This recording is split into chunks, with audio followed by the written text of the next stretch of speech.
Stade Toulousain, podcast. On retrouve des similitudes avec ce que nous avons vécu, à la fois sportivement et humainement, il se passe quelque chose, donc ça explique aussi, je pense, nos résultats de ce début de saison. Le podcast de la culture rouge et noire. Bonjour à tous, il est né à Castres, mais son club de toujours est le Stade Toulousain. 4 fois champion de France, 3 fois champion d'Europe, ce 3/4 international est connu pour ses qualités de relance.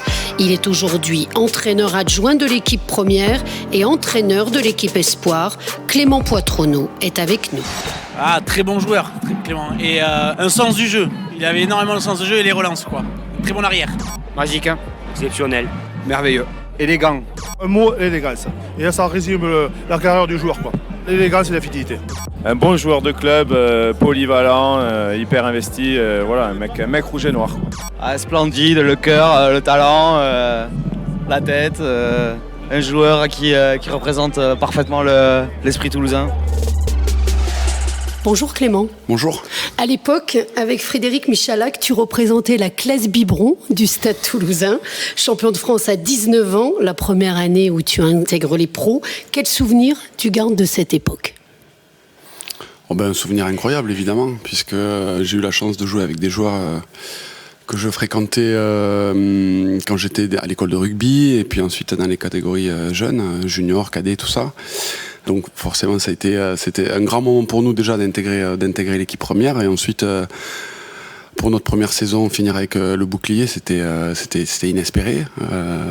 Mais à l'époque, on s'en rendait pas trop compte puisqu'on était dans l'insouciance et puis on a été très vite intégré dans un groupe qui était fabuleux. Donc ça s'est fait assez facilement. Alors on s'est rendu compte par la suite que finalement c'était pas si simple.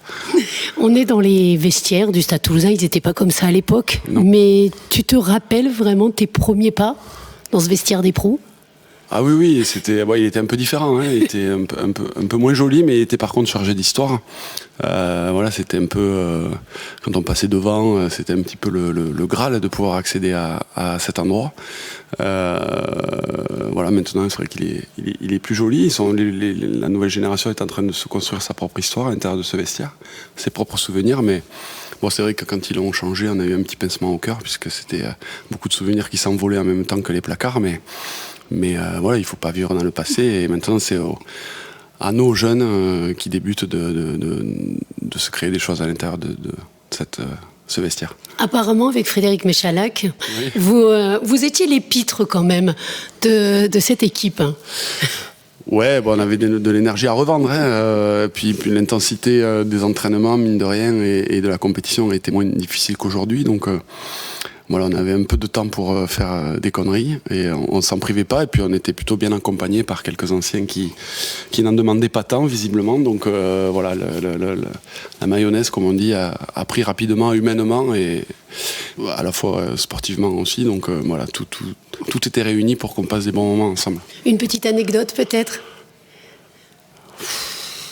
On aimait bien se déguiser, donc une fois on est arrivé avec des pistolets à billes et habillés comme des militaires, et on a arrosé allègrement l'ensemble de l'équipe avec nos pistolets à billes, ce qui nous a valu des représailles un peu compliquées. Mais on avait passé un bon moment à se courir après dans tout le stade, donc c'était une séance de physique improvisée, mais on avait bien rigolé. En tout cas, vous étiez le symbole d'une nouvelle génération. Comment s'était passée la transmission ? Est-ce qu'il y a plus particulièrement des joueurs à cette époque dans cette équipe qui t'ont marqué, qui ont justement facilité l'intégration ? Ouais, il y a des joueurs qui étaient un peu déjà des joueurs confirmés de l'équipe première, mais qui restaient relativement jeunes, hein. Je pense à Xavier Garbajosa notamment. Il y avait Yann Delegue, Cédric Desbrosses, des garçons qui nous ont permis d'assurer cette transition entre l'ancienne génération des années 90 qui avait tout gagné et qui finissaient leur carrière, et puis nous qui débarquions. Donc c'est eux qui nous ont un petit peu pris sous leurs ailes et qui nous ont aidés à nous intégrer au groupe, et il y avait pas cet écart générationnel qu'il y avait avec les plus anciens, et ça nous a permis de faire la transition de la meilleure des façons, et puis après d'intégrer d'autres jeunes à notre tour, et c'était cette idée de transmission qui est importante pour le club et qu'on retrouve encore aujourd'hui. Oui, justement, aujourd'hui tu as le sentiment avec l'éclosion de cette nouvelle génération aussi qu'il y a des similitudes avec toi, ton épopée ?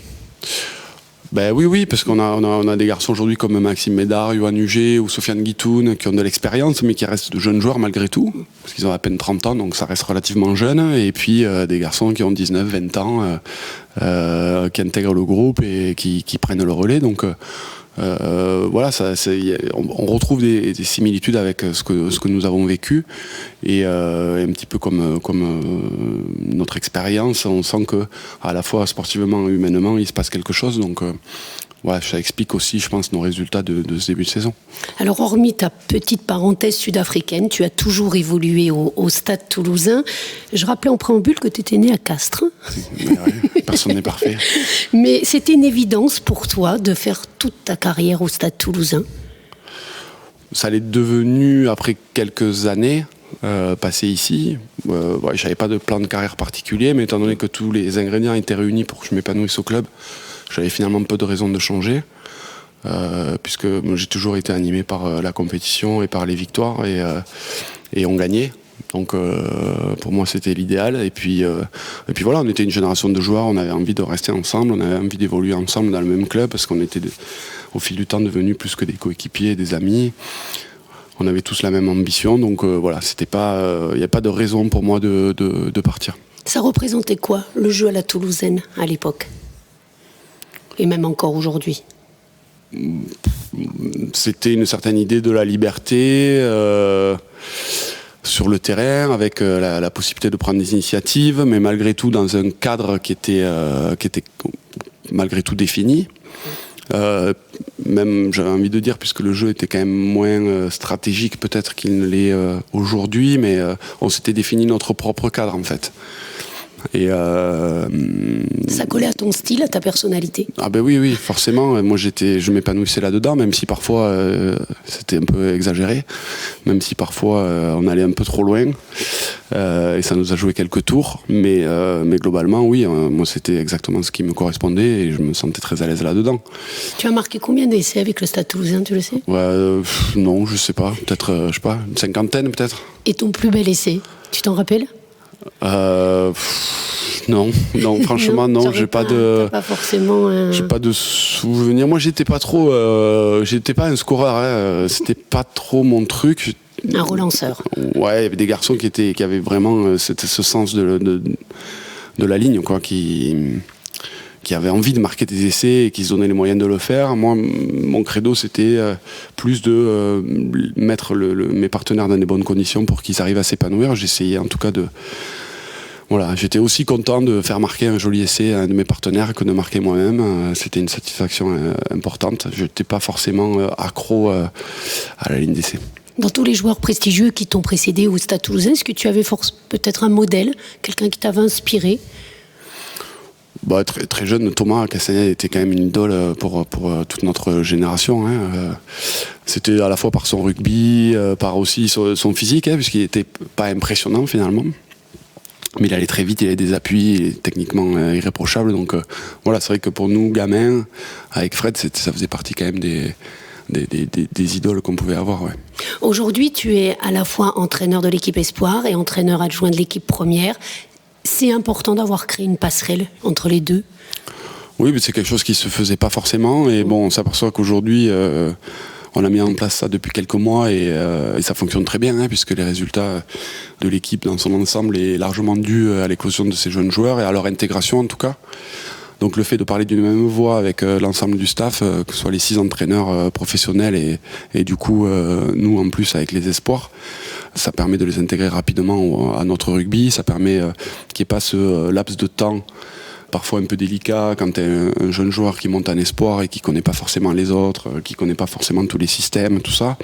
Bon voilà, ça permet d'éliminer toutes ces incertitudes-là, toutes ces approximations ou tous ces doutes. Et ils sont directement disponibles pour jouer avec l'équipe 1 quand on fait appel à eux. Et force est de constater que ça marche bien, que ça leur permet d'engranger de la confiance, de connaître les joueurs avec qui ils sont amenés à évoluer. Et du coup, tout ça rend les choses plus simples.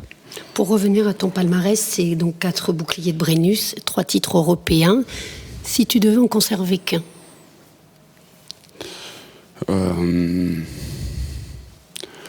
Le premier, forcément, c'est toujours le premier titre de champion de France a une saveur forcément particulière. Et le second titre de champion d'Europe forcément, contre le Stade Français après prolongation, ce qui venait en plus l'année suivant la finale perdue contre les Wasps, donc voilà, j'avais besoin de me racheter d'une certaine manière. Et donc j'avais fait les 100 minutes, je crois, ou 110 minutes. J'avais fait tout le match, plus les prolongations. Et c'est vrai qu'au coup de sifflet final, j'étais quand même soulagé de soulever une nouvelle fois cette Coupe d'Europe. C'est ton pire souvenir, ça, 2004 ? Bon, forcément, ça restera. Ce qui est un peu pénible, c'est que c'est ce dont on se souviendra le plus me concernant. Bon, je pense pas quand même. Puisqu'on le ressort à tous les triages. Donc forcément, on me le rappelle assez souvent. Franchement, c'est un mauvais souvenir comme une défaite en finale. Après l'événement en lui-même, Guy Novès à l'époque avait très bien géré la situation pour moi. Et m'avait vraiment vite remis en selle et m'avait permis de l'évacuer rapidement, mes partenaires aussi. Donc finalement, ça reste pour moi un mauvais souvenir d'une finale perdue. Et je pense à prouver par la suite qu'on était capable et j'ai été capable d'autre chose. Donc pour moi, c'est tranquille maintenant par rapport à ça. Alors nous sommes dans une semaine européenne. Toulouse et l'Europe, c'est une grande histoire. Mais on dit souvent que les joueurs préfèrent le bouclier de Brennus. On sait qu'à Toulouse, c'est différent parce que voilà, il y a 4 titres européens. Pour toi, c'est l'Europe. Ça signifie quoi ? L'Europe, déjà, ça signifie le meilleur niveau européen, forcément, par la force des choses. Ça signifie une compétition qui est différente, qui est très intense, courte, avec beaucoup d'intensité, avec peu de droit à l'erreur. Ça représente aussi une passerelle indéniable avec le niveau international, sachant qu'aujourd'hui le niveau s'est un peu réduit entre Coupe d'Europe et niveau international, alors qu'à l'époque il y avait quand même un gap important entre le top 14, la Coupe d'Europe et le niveau international. Voilà, c'est une ambiance particulière, j'allais le dire. Voilà, les stades anglo-saxons, irlandais, tout ça, enfin quel qu'il soit, ça a forcément une saveur un peu différente. Et puis on se confronte à ce qui fait de mieux, avec des matchs à très haute intensité, avec souvent beaucoup de pression. Voilà, il faut arriver à transformer tout ça en positif, en pression positive, mais c'est un super challenge, quoi. Donc on a pu voir les émotions, l'intensité du quart de finale à l'Arena, ce que ça a engendré derrière comme passion, et puis maintenant cette demi-finale qui s'approche. Voilà, ça... La dernière fois justement que Toulouse a affronté le Leinster, c'était en 2010. C'était au Stadium en revanche, à demi-finale. Tu y étais, quel souvenir tu gardes de ce match ?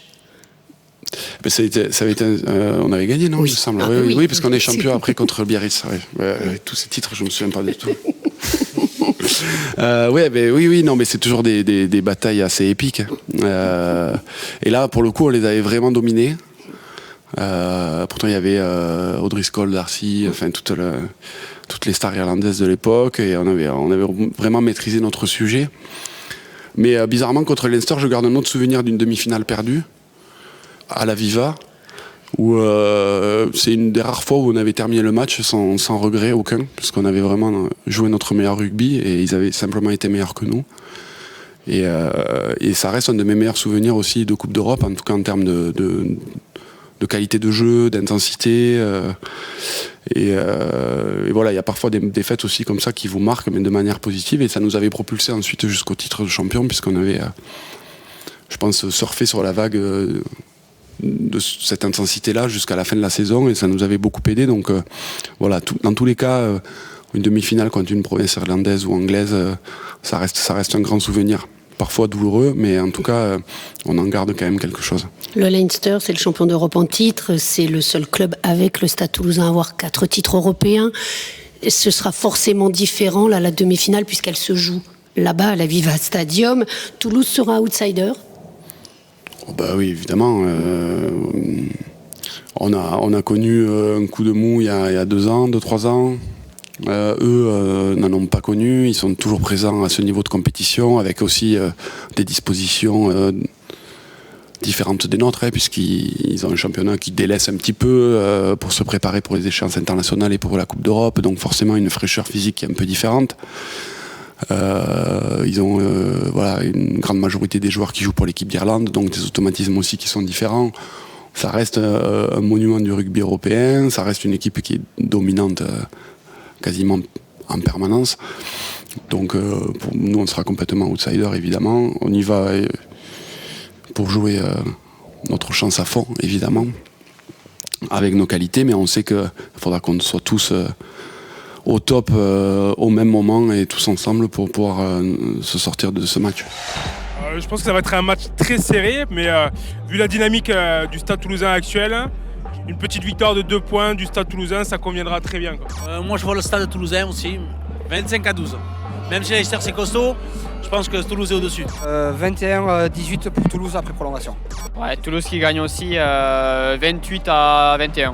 Courte victoire, mais on va gagner quand même. Ah bah oui, ça va être très dur même. Ça va être très dur. Alors en match de poule, Toulouse s'était incliné au Leinster et avait battu le Leinster ici même à Ernest Vallon. On l'a entendu, les supporters sont optimistes. Pour toi, le scénario idéal, ce serait quoi ? On peut rien prévoir sur ce genre de rencontre. On peut juste prévoir l'intensité du combat. On peut prévoir un peu leur système global, puisque finalement c'est ni plus ni moins que celui de l'équipe d'Irlande. Et puis voilà, ils sont réguliers dans leur stratégie depuis de nombreuses années. Donc on n'aura pas vraiment, je pense, de surprise sur la façon dont ils vont jouer. Comme je l'ai dit, ni sur l'intensité du combat. Après, le scénario du match, qui aurait pu prévoir qu'on prendrait un carton rouge en quart de finale au bout de 20 minutes et qu'on s'en sortirait à 14 contre 15, on peut pas savoir. Un match de phase finale, c'est toujours particulier. Il peut tout se passer. Voilà, donc il faut surtout essayer de laisser le moins de place possible au doute et à l'incertitude, malgré tout, dans notre préparation, mais on sait que voilà, tout peut arriver. Merci beaucoup, Clément. Avec plaisir. Merci à tous et n'oubliez pas, ce dimanche, rendez-vous à midi au stade Ernest Vallon. Pour tous ceux qui n'ont pas la chance d'être en Irlande, vous pourrez suivre sur écran géant la demi-finale de Coupe d'Europe entre le Leinster et le Stade Toulousain. L'entrée est gratuite.